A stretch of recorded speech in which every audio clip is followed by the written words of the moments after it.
But on March 2nd of 2025, your department announced that it would not enforce any penalties or fines associated with the BOI reporting rule, nor will it enforce the CTA against U.S. citizens, domestic reporting companies, or their beneficial owners. So I'm a little confused of how you square those two things. So my question is, can you explain to, or would you explain to the American public how you undermine the bipartisan CTA and expect law enforcement and national security agencies to quickly and effectively know the true owners behind shell companies registered in the United States now that foreigners, including a drug cartel, gang members, could register a company in the United States with no state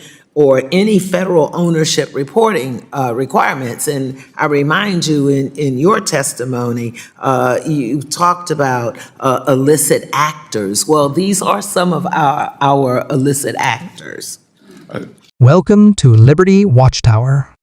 Watchtower keeps you informed, engaged, and ready to think critically. Subscribe and stay tuned. Freedom starts with awareness. In an era marked by growing concerns over global financial crimes, terrorism financing, and transnational criminal organizations, the United States has made substantial legislative efforts to enhance transparency in corporate structures. One of the most notable of these efforts is the Corporate Transparency Act, CT, passed in 2021 as part of the National Defense Authorization Act. The CT represents a landmark shift in corporate disclosure requirements, mandating that most corporations, limited liability companies, LCs, and similar entities formed or operating in the United States disclose their beneficial ownership information, in other words, the identities of the individuals who ultimately control or benefit from the entity. The purpose of this legislation is clear: to prevent the abuse of anonymous shell companies for money laundering, terrorism financing, tax evasion, and other illicit activities. The Congresswoman, an overwhelming majority of the domestic entities that you're describing are hardworking Americans with small businesses. We bifurcated the bill, and any foreign entities must still file. So are you saying to me it's not true that they must file and the foreign entities must file the BOI? Yes. We bifurcated the CTA program that domestics do not have to. So maybe I'm asking it the wrong way. So it appears that they are doing it registering to avoid the transparency of who the companies are. I'm not sure what your question is. I'd be happy to answer it. So I guess I'm looking at it as, and if you're saying it is not true and that they now are complying and completing the BOI, so let's take it one step at a time. So you're saying everybody is completing the BOI. You're enforcing it. No, ma'am. I am saying that we have bifurcated it, that U.S. nationals do not have to file, and that foreign nationals do. Okay, so I guess when we look at this, if we're limiting enforcements of the rule just to the foreign entities, that creates a giant loophole whereby any foreign entity can register in the United States and evade or not do the BOI reporting requirements. Well, they would be subject to they would have to come through a U.S. financial institution, so they would be subject to all U.S. institutions. Including the BOI. Including the BOI. Including the BOI, yes or no? Because the answer is no.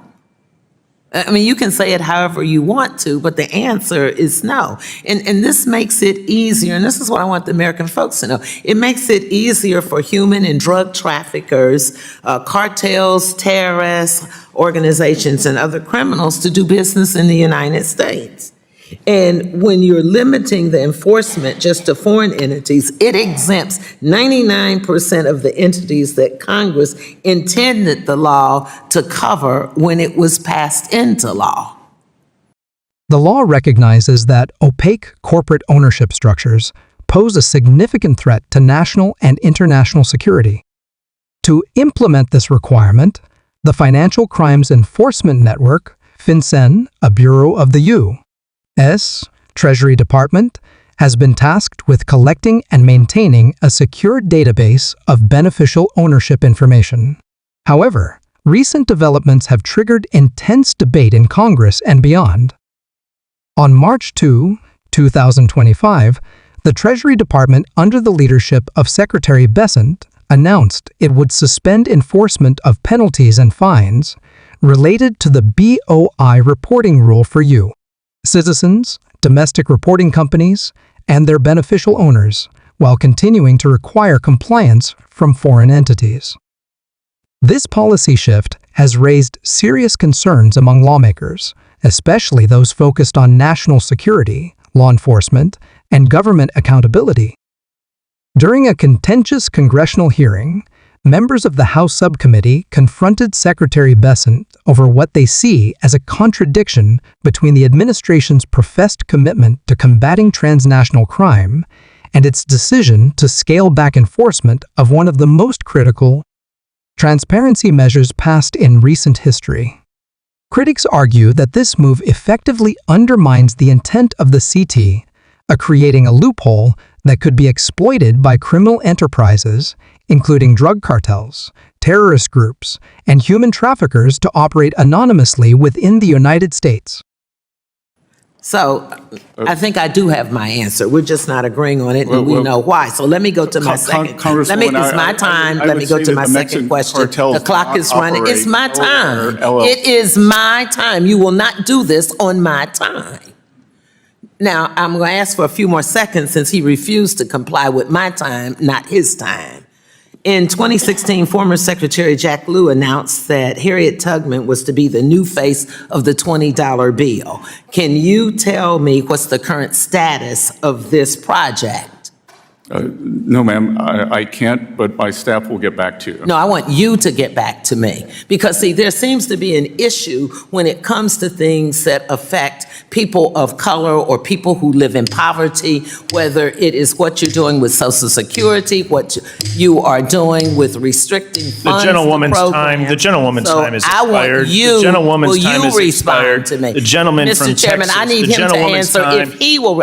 I'm not a staff person. I'm not asking him to have his staff report to me. So, Mr. Chairman, I'm addressing it to you to ask him to respect me. Mr. Chairman, I'm talking to you. I need him to address if he will answer me. No, I'm not going to. The gentlewoman's time has expired. I'm not going to stop until you direct him to answer to me as a member of Congress. The gentlewoman's time has expired. The gentlewoman has offered that she can submit questions for the record. Mr. Chairman, point of order to you. I will not stop. I will not be silent. The gentlewoman is not offering an appropriate parliamentary inquiry. Does the gentlewoman have a parliamentary inquiry? Yes, I do. Please state the parliamentary inquiry. As a member of the United States Congress addressing the Secretary, I am asking you to rule on asking this hostile witness to direct his response to me versus having him tell me that his staff will respond to me. My staff person didn't ask him the question.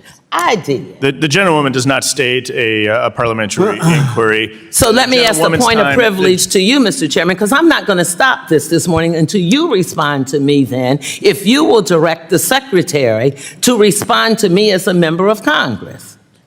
Or let me ask him. It is not a point of privilege. The gentlewoman's time has expired. The gentlewoman will suspend. The gentlewoman will suspend. The gentlewoman will suspend. The gentlewoman will suspend. If he responds, the gentlewoman will suspend. If he responds to me, will suspend. If he will respond, the gentlewoman makes a legitimate request. A personal privilege. You can simply ask him to respond. Personal privilege. Just ask him to respond if he'll respond to a member of Congress versus saying a staffer. It's simple as that.